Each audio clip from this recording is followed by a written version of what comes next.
Tonight, so we're going to get my next guest right out here. At the age of just 25, she's already achieved so much that it took me 3 days just to read her Wikipedia entry. Here's a reminder of her doing what she does best. Look at this. I think I'd have a heart attack. I think I'd have a heart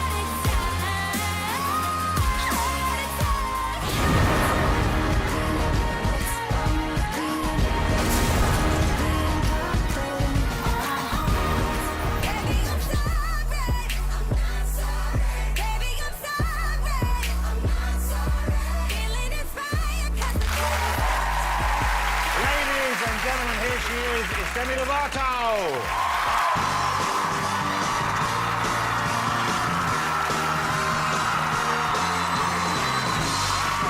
That's a proper showbiz entrance right there. You can make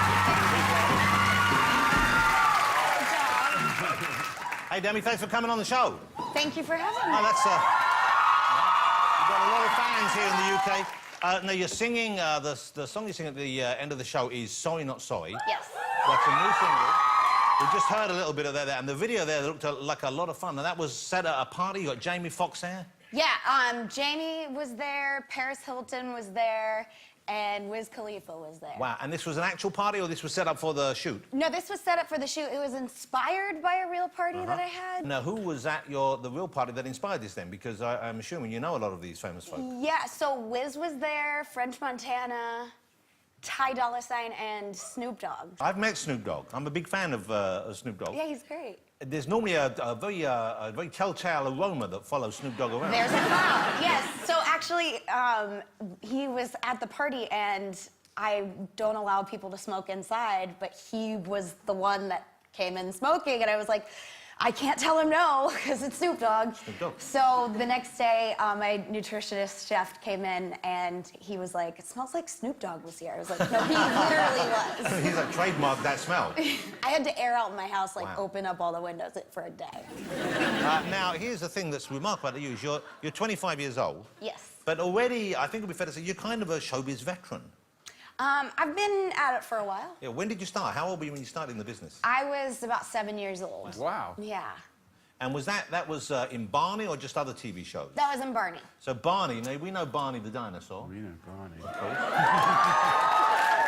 He doesn't normally get a scream, but that was very generous of him. Were you a Barney fan before you were in the show? Yeah, I was a Barney fan growing up. I think a lot of kids were. Well, my kids are about... my eldest child is the same age as you, and they were big Barney fans. We used to take them to see the Barney show. There used to be a Barney show at Universal Studios. Did you ever go to that? No, I haven't. It was weird. It was weird. It was weird because it is weird. Barney is weird. Barney's weird, but he was really cute. The guy in the suit was hot, and I had a crush on him. Oh, really? Yeah, because the suit is like 100 pounds, so you have to be like ripped to So he carry was it fit? around. So he was fit, So and he was he had kind a of like good me, face. kind of muscular. Yeah, and then just like you. Yeah. He was a dreamboat. So you had a crush on the actual guy inside the Barney suit? Yes. Wow. I wonder where he is now. Do you know where he is now? No, I don't know where he is. We could find out for you. I'm okay. We have a surprise. We're going to bring him in now. I just got nervous. Yeah, I wouldn't do it. Don't. And so you're already working at 7 and 8, and then you stay in the business, you have huge successes after that. And, of course, I don't know whether... I mean, it seems to be almost like this is common when people in showbiz early. There's a period where you kind of lost it a bit. You spun out of control, didn't you? Yeah, I went through some tough times and went to treatment for some struggles that I had, and now I've come out the other side, and I use my stories to help others and inspire them to get the help they need. Well, I admire that very much in you because you're... Because it would be very easy to pretend it never happened and carry on and be successful, but I know you share that, particularly when it comes to issues with, like, mental health. You talk about that a lot, I know. So how did you get through that? I believe, did family, friends, they staged an intervention, didn't they? Yes, there was a few. More than one? Yeah, more than one. But the final one, everyone was like, we are no longer going to leave, we're leaving. And that was a moment where I thought, okay, I really need to get help and get sober. But one of the main reasons was getting sober so that I could be around my little sister, because my mom and dad were like, we're not going to let you be around your little sister if you're doing stuff. So I got the help that I needed, and now I co-own a treatment center. Wow. Well, congratulations. And it's a wonderful thing to put your time back into that. He's amazing. So you're close with your family still? You're close with them? Yeah. You get to see your little sister, which is a Yeah, good thing. I do. Okay. Let me ask you about your personal life. Okay. Are you single at the moment? I'm dating. You're dating? Yeah. Did he used to wear a big purple dinosaur suit? No. No. I'm just having fun right now. You have dated British men in the past, I believe. I wouldn't say dated. I told you not to talk about this.